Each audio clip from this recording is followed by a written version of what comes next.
I saw a report once that said that about 37% of the profit in a health food store typically comes from the vitamin department, which indicates why that shelf space is extensive at the height that it is. And I'm not suggesting that that's usury in any way. That's not my point.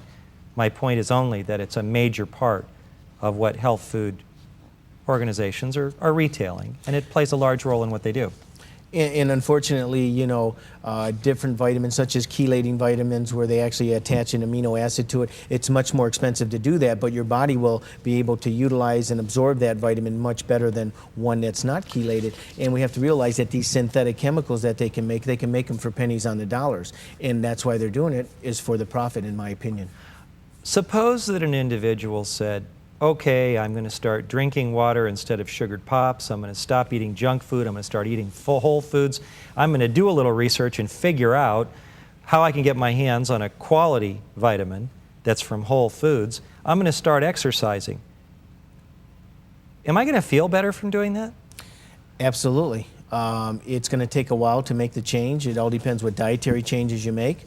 If you have toxins in the body, detoxifying the body would be the #1 thing I would recommend. But we have to realize that vitamins and minerals and nutrients are vital components of our day-to-day activities. We use vitamins and minerals and nutrients up every single day. And at the end of the day, when we have to build new cells or make new hormones, if we don't have these nutrients or these vitamins, then our body starts to go awry. And then we start changing the chemistry and the physiology, and then we start going down into the pathological stage. So yes, you will feel better, but you have to realize it may take some time. It all depends how long you were doing those bad things, because you're not going to wake up one day and exercise, take a couple of vitamins and say, oh, I feel better already.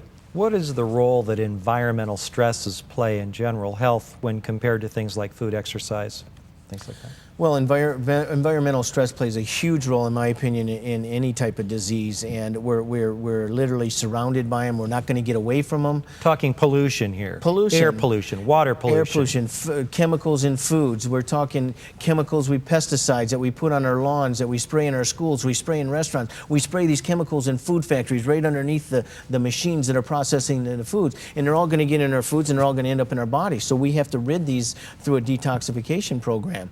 And a lot of people may not believe in the detoxification program, but I can tell you this: in the alternative guide to alternative medicine, each one of those doctors, they interviewed 47 doctors across the country, and each and every one of them mentioned detoxification as being a very important process of being healthy. One question that I'm sure you're wondering in the audience is, gee, a lot of the things that Dr. Unger is saying I kind of maybe agree with or whatever, but I don't think every doctor out there is going to agree with it. Yeah. And you know, you're right. I think that there are different opinions about organic versus not organic vitamins. Some people feel that there's no problem with drinking pop and eating junk food. I mean, there's people that have that position. So you kind of have to work your own way through it, I think, to some extent. But I think in general that physicians would agree that exercise and eating right can improve your health. Another differentiating point is that while the primary focus of allopathic medicine, that's drugs that are manufactured, going to hospitals, working with physicians, those are about treating a particular disease. Alternative medicine tends to focus a little bit more on optimizing health. Explain to me, what's this whole idea of you can feel better through optimizing health through natural means? Well, first of all, we have to realize that in conventional medicine, they basically, if you go in and you have a symptom, they're going to run some tests on you, and those tests usually have a reference range, and if you're out of that normal reference range, then they're going to say you have a pathology or you have a disease, and then they're going to put you on a drug or something to actually correct that problem. In functional medicine or preventative medicine, what we look for is not only our range is much narrower, we look to see if you're trending toward a disease state. And if you're going down that highway to, say, diabetes, guess what? You can get off and come back and go the other way. And so by looking at prevention of it, we're able to see these little nuances that may be overlooked in conventional medicine, that we can actually change this before you end up in the pathological state.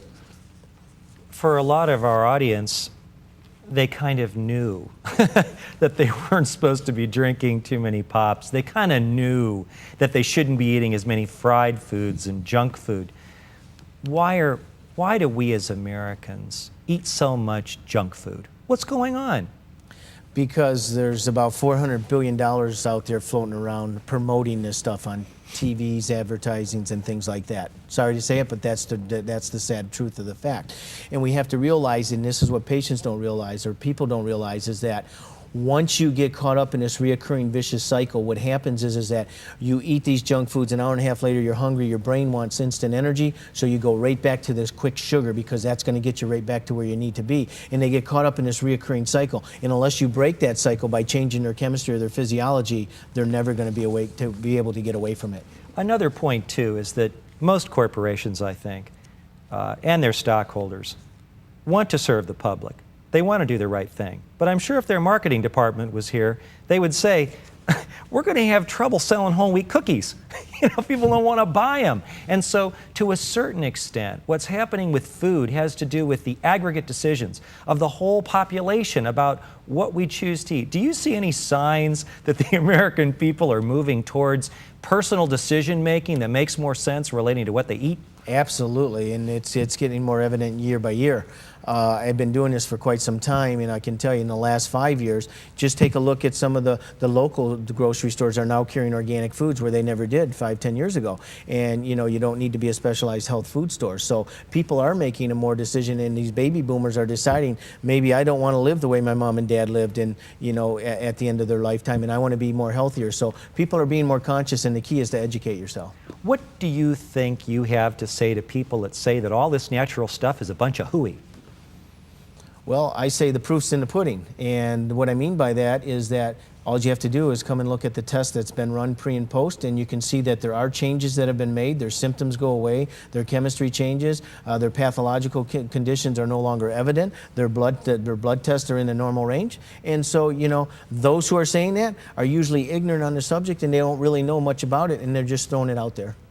And of course, we want to mention that when you start talking about taking vitamin herbs, changing your diet, changing your exercise program, go to your doctor. Tell him what you're doing so that he knows. Doctor, why is it so important to get the input of your MD or DO? Well, it is important to let them know if you're on medications, and of course we review that also to make sure there's no contraindications to taking her. But if you're going in for a surgical procedure or something, certain vitamins may increase the risk of bleeding and things like that. But to get his stamp of approval to say no, you shouldn't do that, or yes, you should that, sometimes I don't think that's absolutely necessary. Tell him what you're on. If he's interested in him, let him look it up. If they have any questions, tell him to call me. Great. Well, thanks to you, the viewer.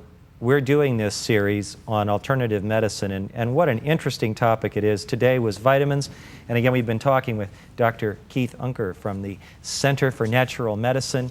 You're a phenomenal guest. It's very helpful. Good luck in changing your eating habits. I'm going to work on mine too. We'll see you again soon on Medical Matters with Dave Kettlewell. Bye-bye.